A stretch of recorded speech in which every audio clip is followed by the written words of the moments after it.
Assalamualaikum warahmatullahi wabarakatuh. Perkenalkan, nama saya Wita Sania Agustin dengan NPM 20042900072. Saya berasal dari Rekayasa Genetika kelas A, Universitas Muhammadiyah Sumatera Utara. Baiklah, di sini saya akan menjelaskan sedikit tentang enzim restriksi. Enzim restriksi itu apa ya? Enzim restriksi merupakan enzim nuklease yang mendegradasi molekul DNA dengan memecah ikatan fosfodiester penghubung satu nukleotida dengan nukleotida lain suatu molekul DNA. Kira-kira tipe apa aja ya yang ada di enzim restriksi? Secara umum, enzim restriksi digolongkan dalam 3 tipe, yaitu yang pertama enzim restriksi tipe 1, yang kedua enzim restriksi tipe 2, yang ketiga enzim restriksi tipe 3. Penggolongan ini didasarkan pada kemampuan mengenal dan memotong urutan DNA. Tahu nggak sih, masing-masing golongan enzim ini memiliki cara kerja yang berbeda loh. Enzim restriksi tipe 1 dan 3 memiliki mekanisme kerja yang hampir sama. Kedua golongan enzim ini melakukan pemotongan di luar urutan pengenal DNA.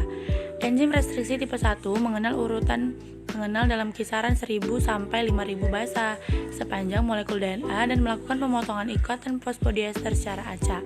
Golongan enzim ini memerlukan ATP dan adenosil metionin agar dapat bekerja. Enzim restriksi tipe 3 juga melakukan pemotongan acak di luar urutan pengenal yang dikenali. Enzim ini hanya mendegradasi satu rantai molekul DNA berantai ganda yang menghasilkan DNA rantai tunggal. Enzim restriksi yang umum digunakan dalam bidang biologi molekuler dan teknologi DNA rekombinan adalah enzim restriksi tipe 2 karena memotong DNA pada posisi tertentu di dalam urutan pengenal.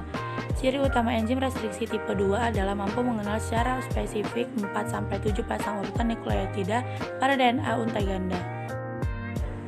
Gimana sih cara kerja enzim restriksi? Cara kerja enzim restriksi ini mula-mula mengenal urutan basa tertentu pada DNA atau urutan pengenal yang disebut juga recognition sequence, kemudian melakukan reaksi pemotongan ikatan fosfodiester. Berdasarkan ujung hasil pemotongannya, enzim restriksi dapat memotong dengan membentuk yang pertama, ujung lengket atau lancip yang disebut juga sticky end. 2. Ujung tumpul atau blunt end. Enzim yang memotong pada untai tidak berhadapan langsung, tapi selisih 2-4 basa menghasilkan potongan dengan ujung lancip, sedangkan enzim yang memotong pada tempat yang berhadapan menghasilkan ujung tumpul atau blunt end. Berikut contoh dari enzim restriksi.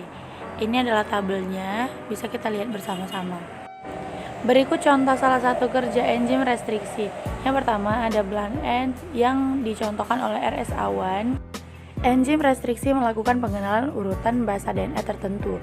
Pada RSA1 khusus mengenal urutan basa pada 4 basa, yaitu GT dan AC. Setelah enzim ini mengenali basa tersebut, enzim tersebut melakukan pemotongan yang simetris antara kedua DNA sehingga menghasilkan fragmen-fragmen yang berujung tumpul atau blunt end. Yang kedua, ada sticky 5N yang dicontohkan oleh Eko Erwan.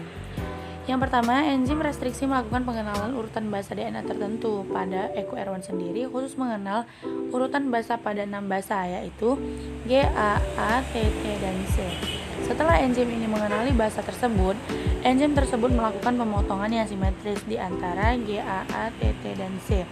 Namun menghasilkan pemotongan yang memanjang pada ujung 5 sehingga menghasilkan fragmen-fragmen yang memiliki 5 lancip atau sticky 5N. Saya mohon maaf apabila ada kesalahan. Terima kasih telah menonton. Wabillahi taufik walhidayah. Assalamualaikum warahmatullahi wabarakatuh.